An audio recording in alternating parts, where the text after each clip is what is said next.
안녕하세요. 오늘은 재미있는 사연을 좀 여러분들께 들려드리고 싶어서 글을 쓰게 되었습니다.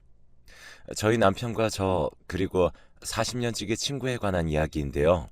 중간에 너무 웃기시더라도 웃음 잘 붙들어 주시면서 끝까지 들어주세요. 일단 제 소개를 먼저 드리자면 저는 프랜차이즈 카페를 운영하고 있는 흔한 50대 아줌마입니다. 회사를 다니다가 남편과 함께 카페 사업을 시작했는데 다행히 잘 되어 근근히 벌어먹고 살고 있네요. 그리고 제 친구는 아까 말씀드렸듯 저와 40년 지기인데요. 들으면 아시겠지만 엄청 오래된 시간이죠. 저와 12살 때부터 인연이 시작되었으니 그 세월도 참 징글징글하네요. 나이가 언제 이렇게 먹었나 싶기도 하고요. 제 친구와의 인연을 이제 설명드리면 친구는 엄마 친구의 딸이었고 저와는 한 동네에서 나고 자랐어요. 엄마들끼리 친하다 보니 학교 끝나면 숙제를 같이 하거나 서로의 집에서 놀고 자면서 시간을 보내곤 했는데 그 유년 시절의 추억이 있어 그런지 서로 다른 대학에 가서도 인연이 끊기질 않더라고요. 저는 서울에 있는 대학에 다녔고 그 친구는 지방 쪽 대학을 가서 거리가 멀긴 했지만 1년에 두세 번 정도는 만날 만큼 쭉 연락을 하고 지냈어요. 그러다 친구와 본격적으로 친해진 건 친구와 제가 30 중반 때, 그러니까 저희들 다 결혼을 막 한 직후였어요. 공교롭게도 저와 친구 둘 다 비슷한 시기에 결혼을 했는데 당시 제 친구의 남편이 바람기가 좀 있어서 골치를 썩고 있던 참이었죠. 원래 좀 날라리 같은 기질이 있어 보이고 사람이 뚝심이 없어 보이는 게 마음에 들지 않았는데 역시나 결혼을 하더니 그때부터 막 나가기 시작하더라고요. 아직도 기억이 나는 에피소드가 하나 있는데 친구가 저에게 결혼할 사람이라며 데리고 와서 소개를 시켜주었던 날이었어요. 첫 만남이었기 때문에 보통은 예비 남편 쪽에서도 제 쪽에서도 서로 잘 보이려고 어느 정도 예의를 차리잖아요. 그런데 세상에 음식을 시킬 때부터 자기는 면을 먹으면 소화를 못한다며 까탈을 부리더니 급기야 제 의사도 묻지 않고 자기가 먹고 싶은 메뉴를 다 골라놓고선 음식에 맛이 없다며 종업원을 불러 야단을 치는 게 아니겠어요? 아니, 음식 맛을 이런 식으로 해서 어떻게 장사할 생각을 합니까? 사장님 어디 있어요? 사장 나오라고 하세요. 죄송합니다. 다른 음식으로 가져다 드릴게요. 아르바이트생으로 보이는 여자가 고개를 숙여 몇 번이나 사과해도 친구 남편은 사장을 불러달라 난리를 치더니 결국은 사장이 나와 사과를 하고 음식값을 물어준 후에야 상황이 종료되었네요. 식당 사람들이 모두 저를 쳐다보는데 뒤에서 저희를 욕하는 소리가 귓가에 들려오는 듯 했습니다. 제 친구도 저도 얼마나 얼굴이 벌개지던지 그러면서도 친구의 남편은 뭐가 그리 불만인지 음식점을 나와 환불받은 돈을 흔들면서 저희들에게 나 때문에 음식값 굳었어? 하고 말하는데 진짜 밥맛이 뚝 떨어졌습니다. 곧 결혼할 친구에게 저 남자는 안 된다고 뜯어 말릴 수도 없고 결혼식에서 어쩔 수 없이 멋있은 표정으로 박수치며 축하해줄 수밖에 없었죠.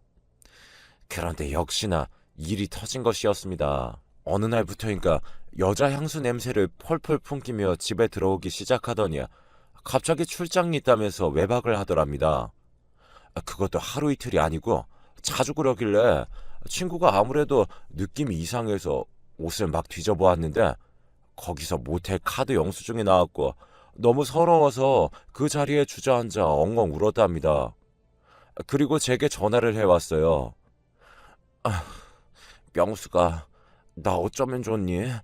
하다 진짜 나 이 인간 때문에 못 살겠다.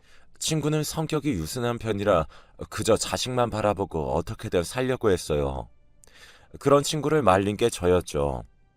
어떻게든 현장을 덮쳐 위자료를 단단히 받아내고 이혼을 해야 한다고 주장했어요. 솔직히 너무 억울하잖아요. 그동안 밥 해주고 빨래 해주고 그 거지 같은 성격 참고 살아준 것도 억울한데 죄를 지었으면 죄값은 톡톡히 받아내야죠. 저는 친구를 설득해 어떻게 현장을 덮칠 건지 계획까지 세웠고 친구를 데리고 상간녀 집 앞에서 차를 대놓고 그것들이 나오기만을 기다렸다가 조용히 미행을 시작했습니다. 잠시 후 그것들이 여름을 맞아 여행을 가기로 한 건지 동해의 바닷가로 가더군요. 거기서 신나게 뛰어들며 물을 튀기는 꼴을 보니 친구가 너무 불쌍했고 소리 없는 분노가 차올랐어요. 옆에서 친구도 못 참겠던지 오늘 밤 반드시 저것들을 가만두지 않겠다고 하더라고요. 저희는 그들의 모습을 정신없이 사진으로 찍어두었습니다. 그리고 그날 밤 저희는 그것들이 잡아놓은 펜션 바로 옆 예약해둔 숙소에서 기다리고 있다가 미리 가로챈 예비키로 현장을 덮쳤습니다. 마치 007 작전을 방불케 하는 작전이었습니다. 당황한 그놈의 자식 얼굴하며 상간녀의 수치스러워하는 표정하며 정말 고소했어요. 결국 친구는 단단히 위자료를 챙겨 이혼할 수 있었고 모든 게 명숙이 네 덕분이라며 제 공을 칭찬했습니다. 하지만 그 뒤에 마음 약한 친구는 이혼이 힘들긴 했는지 혼자 아이를 키워야 하는 현실이 힘들었는지 약까지 먹으며 많이 우울해하곤 했습니다. 그럴 때마다 저는 친구의 옆으로 가서 친구를 위로해주며 잘 살 수 있다고 격려해주곤 했어요. 때론 친구의 아이를 데려와 저희 집에서 봐주면서 친구가 자유롭게 시간을 좀 보낼 수 있게도 해주고요. 친구의 딸이랑 제 딸은 마치 옛날에 저와 친구처럼 친하게 지냈어요. 야 명수가, 네 딸내미는 어쩜 널 저리 닮았니? 콸콸한 성격에 골목대장 하겠다고 고무줄 끊어놓은 남자애들 두들겨 패던 너랑 딱 똑같다. 그러니까 말이야, 어제는 자기 놀리는 남자애들 때리고 왔다고 하는데 나도 어쩔 땐 깜짝 놀란다니까. 네 딸도 그래. 내 딸이 치마 뒤집혀진 것도 모르고 막 뛰어놀고 있으니까 지혜가 와서 위에 치마를 똑바로 해주더라고. 어찌나 귀여운지 모르겠다. 딸 키우는 게 이런 재미인가 봐. 저희는 그렇게 딸들이 커가는 걸 보면서 함께 시간을 보내곤 했습니다. 친구가 힘들 때나 제가 힘들 때나 서로가 서로에게 버팀목이 되어주었어요. 저도 사는 게 만만치 않았습니다. 사실 가정에서 별일이 없었던 것뿐이지 회사를 나와 가게를 차렸을 때부턴 빚도 생기고 가게도 잘 되지 않아서 걱정이 한가득이었어요. 딸은 잘하고 있지, 돈은 벌어야지. 남편도 저를 따라 퇴직했던 터라 사는 게 너무 막막하고 갑갑하던 때였죠. 어느 날 잠자려고 딱 누우면 갚아야 할 빚과 딸 얼굴이 번갈아가며 스치는데 가슴에 돌덩이가 얹어진 것 같더라고요. 그런 저를 도와준 사람이 친구였어요. 딸 학원비며 식재료 값이며 소소하게 나갈 돈이 많았는데 친구는 그 돈을 기한도 없이 턱턱 빌려주곤 했어요. 야, 나 미안해서 이 돈 못 받아. 너한테 저번 달 빌린 돈도 못 갚았는데. 됐어. 네가 내 인생 고쳐준 건 생각 안 하냐? 나 너 아니었으면 그놈이랑 지긋지긋하게 살고 있었을 거야. 네가 그 팔자 고쳐줬는데 이 정도는 그냥 푼돈이다. 친구는 그러면서 언제든 필요하면 말하라고 내가 네 옆에 있다고 말해주며 든든하게 제 곁을 지켜주었습니다. 친구는 제게 언제든 부를 수 있는 지원군이었고 마치 저에게 있어서는 친정어머니 같은 존재였습니다. 20대에 일찍 어머니를 여인 터라 딱히 기대고 의지할 사람이 없었는데 친구를 생각하면 절로 힘이 나곤 했습니다. 그렇게 친구의 도움으로 카페는 천천히 자리를 잡아나갔고 단골 손님들도 생기면서 서서히 안정적인 매출을 유지하게 되었습니다. 친구 덕도 컸죠.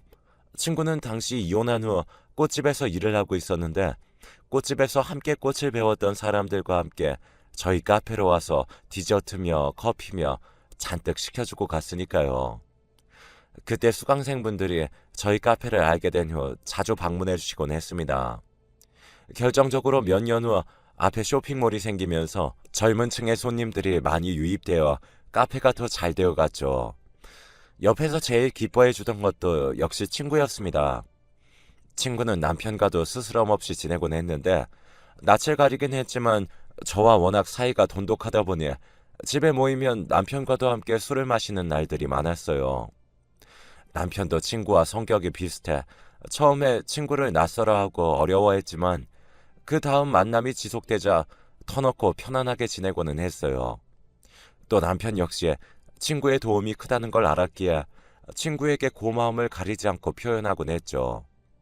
정말 지니 씨 아니었으면 저희 이 자리까지 못 왔을 거예요. 아휴, 고마우면 나중에 진짜 잘 돼서 내 명의로 건물 하나 마련해줘요. 친구는 저런 농담을 잘 던지곤 했습니다. 그런 농담을 던질 만큼 그 당시 저희 카페 사업이 정말 잘 되었거든요. 남는 돈으로 카페를 2호점, 3호점까지 해나갈 상상을 하고 있었죠. 딸에게 관리하게 하고요. 그러던 차에 친구의 집이 저희 집 근처로 오게 되었고, 친구 딸도 독립을 하면서 일이 끝나면 친구 집에 모여 술 한잔을 기울이는 날이 많아졌어요. 술 한잔을 기울이다 보면 옛날 얘기를 많이 하곤 했는데, 그때마다 친구와 제 사이에 외모 배틀이 있곤 했습니다. 솔직히 인기는 내가 너보다 많았잖아. 초등학교 때부터 우리 반 남자애들이 다 나한테 편지 주고 꽃 주고 했던 거 알지? 자, 어디 한번 얘기해봐. 나는 남자들이 그냥 줄을 섰어요. 친구야, 내가 네 어린 시절을 함께 하지 않았냐. 네 얼굴을 아는데 무슨 그런 소리를 해. 거짓말하면 못 써? 아휴, 그만들 좀 해. 내가 보기엔 비슷비슷하구만. 친구와 제가 잔뜩 술에 취해 자기 외모가 잘났다고 하고 있으면 남편은 그런 저희 둘을 중재하곤 했습니다. 친구와 저는 내기도 자주 하곤 했는데 별다를 거 없는 소소한 내기들이었어요. 예를 들어 동창생한테 동시에 문자를 보내서 누구한테 먼저 연락이 오거나 하는 내기라든지 그런 것들이었죠. 한번 내기에 맞들리자 저희는 이것저것 쓸데없는 걸로도 내기하기 시작했고, 승부욕이 저 못지않게 많았던 친구도 지지 않기 위해 눈에 불을 켜고 이기려고 했습니다. 남편은 이러다 의상하겠다며 말리곤 했지만 저희는 너무 재미있었습니다. 그러던 어느 날 같이 동창회에 갔다 왔는데, 동창회에서 하도 여러 가지 일들이 있었던지라 일주일간을 동창회 얘기로 보내고 있었습니다. 그날도 동창들 얘기가 한창이었습니다. 명수가 그거 알아? 우리 동창 동민이 있잖아. 동민이 걔가 글쎄 동창생 소라랑 눈이 맞았대. 윤소라? 소라가 보험을 하지 않냐. 동창회에서 둘이 한번 만나고 소라가 보험 영업하러 동민이를 만나기 시작했는데 그렇게 됐다고 하더라. 그래서 와이프가 소라 머리 뜯고 난리 났다는 거 아니니.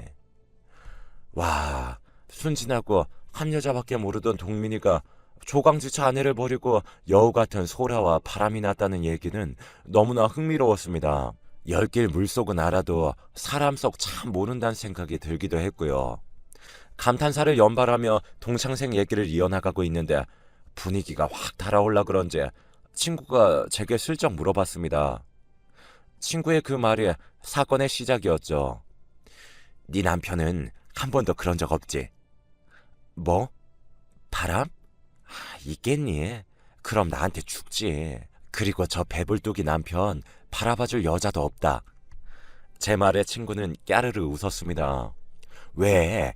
그래도 네 남편 같은 나이대 남자들 치고는 괜찮지. 괜찮긴 개뿔. 살아봐라. 다 늙어서 누가 꼬시려고 하지도 않을 거다 아마. 그래? 그럼 내가 한번 네 남편 꼬셔볼게. 내기하자. 어때? 뭐? 장난 같은 말이라 생각했지만 친구의 표정엔 장난기가 차오르기 시작했습니다. 왜? 자신 없어? 자신이 없기는. 그럼 한번 해보자. 재밌을 것 같잖아. 그런 짓을 뭐하러 해. 됐어. 이상하네. 자신이 없나 본데? 친구가 저를 자꾸 자극하자 저도 오기 비슷한 게 생겼습니다. 쓸데없는 짓이라는 걸 알면서도 내기 결과가 이토록 궁금해지기는 처음이었죠. 사실 그간 남편과 아직까지 각방 쓰지 않고 큰 싸움 없이 잘 살아오고 있다고 생각하긴 했지만 남편은 젊었을 때나 지금이나 말이 별로 없고 표현이 없는 성격이라 늘 그 속을 다 알 수 없었거든요. 알겠어. 자신 없으면 관둬. 자신 없긴? 아니야. 1,000만 원 해. 뭐? 이번에는 친구가 1,000만 원이라는 액수에 당황했습니다. 저는 친구에게 역으로 자신이 없냐며 비꼬았고 내 남편이 하루 만에 꼬셔지면 1,000만 원을 주겠다고 했습니다. 너 그 말 정말이지? 진짜지? 나 녹음한다. 저는 녹음을 하면서 정말 1,000만 원을 주겠다 각서까지 써서 술김에 별짓을 다 한 거죠. 친구는 술로 달아오른 얼굴을 하고 신이 나서 각서를 쓰고 사진도 찍어두었고 자기 계획이라며 작전을 늘어놨습니다. 친구의 작전은 이거였어요. 자기가 은근슬쩍 제 남편에게 연락해 고민 상담하는 척 다가간 후 넌지시 요즘 남자가 없어서 너무 외롭다는 말을 흘리겠다는 거였죠. 작전이 너무 허술하다, 허술해. 허술해? 두고 봐. 두고 보면 알겠지. 그리고 넌 실시간으로 그걸 듣고 있어라. 어떻게? 휴대폰 전화 연결해 놓을게. 그렇게 날짜는 이번 주 주말로 잡혔고 설마 했던 얘기는 정말이지 실천하게 되었습니다. 그날 저녁쯤 되자 남편이 친구가 우리 모이는 술집에서 잠깐 보자고 했다며 일 끝나고 거기로 가자고 하더군요. 내가 마감 준비할 테니까 당신은 옷 입고 있어. 어떡하지? 나는 못 가는데 동창 약속이 있어. 뭐? 정말? 그럼 어떻게 하나? 당신 오늘 별말 없길래 당연히 될 줄 알았는데. 남편이 고민하자 저는 중간에라도 갈 수 있으면 합류할 테니 둘이 놀고 있으라며 갔다 오라고 했습니다. 남편은 둘이서 만나는 걸 좀 어색해하는 눈치였지만 제가 약속을 서둘러 끝내고 가겠다고 하자 알겠다고 했어요. 남편이 친구를 만나러 나가자마자 드디어 작전이 시작되었습니다. 친구는 남편이 술집에 도착하자 제게 바로 전화통화를 연결했고 두 사람의 말소리가 전화기 넘어 생생하게 들리기 시작했어요. 오래 기다리셨어요? 앞에 차가 막혀서요. 와이프는 좀 이따 온대요. 그래요? 그럼 우리끼리 놀고 있어야 되겠다. 얼른 앉아요. 어색한 분위기도 잠시 남편과 친구는 곧이어 서로 대화를 주고받으며 술을 먹기 시작했어요. 친구와 남편은 공통 관심사인 골프 얘기를 하며 대화를 이어나가는데 생각보다 대화가 무릇 잘 이어져 가더라고요. 그러던 중 본격적으로 친구가 남편 꼬시기 작전을 시작했습니다. 저는 한껏 숨을 죽였습니다. 이때부터가 바로 내기의 시작이었죠. 아주 오래전 명숙이가 상호 씨를 데려왔을 때 혹시 기억나요? 우리 크리스마스 트리 장식된 카페에서 만났잖아요. 실은 상호 씨한테 그 순간 첫눈에 반했어요. 알아요. 어떻게 들릴지. 친구가 결혼한다면서 소개시켜준 남자에게 그런 마음 품는 게 얼마나 상스러워 보이는지. 근데 감정은 어쩔 수가 없잖아요. 그 이후로도 상호 씨에 대한 마음을 주체할 수가 없었어요. 친구가 상호 씨랑 결혼하고 나서도 밤만 되면 자꾸 상호 씨 얼굴이 떠올랐어요. 저 20년 동안 담아둔 제 진심을 말하는 거예요. 전 남편을 만나면서 겨우 상호 씨를 마음속에서 접었어요. 그런데 아시다시피 그 인간이 바람이 나고 혼자가 되니까 여지없이 상호 씨가 떠오르더라고요. 그때 결심했어요. 명숙이를 생각하면 상호 씨한테 다가갈 수 없으니 그냥 멀리서 지켜만 보자고요. 내가 왜 그렇게 명숙이를 도와줬을 것 같아요. 다 상호 씨 때문이에요. 상호 씨가 힘들지 않았으면 좋겠어서 행복했으면 해서 그 행복 지켜주려고 그랬던 거라고요. 어떻게든 지워보려고 다른 사람도 만나보고 별짓 다 해봤는데 이제 날 숨길 수가 없을 것 같아요. 이렇게 또 혼자가 되니 깨달았어요. 영화나 소설에서나 나올 것 같은 대사들을 줄줄 내뱉는 친구의 목소리를 들으면서 절로 웃음이 새어나왔어요. 1,000만 원 받겠다고 저 대본을 진지하게 써내려갔을 친구의 모습이 상상이 되었으니까요. 하지만 한편으론 예측할 수 없는 남편의 반응에 덩달아 가슴이 조여들어왔습니다. 뭐라 말씀드려야 할지 모르겠네요.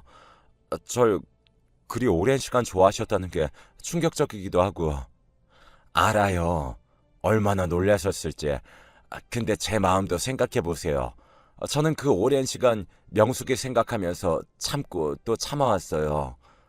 네, 그래도 아시다시피 전 이미 아내가 있고 딸도 있는 몸이고 지니 씨가 매력이 없다는 건 아니에요.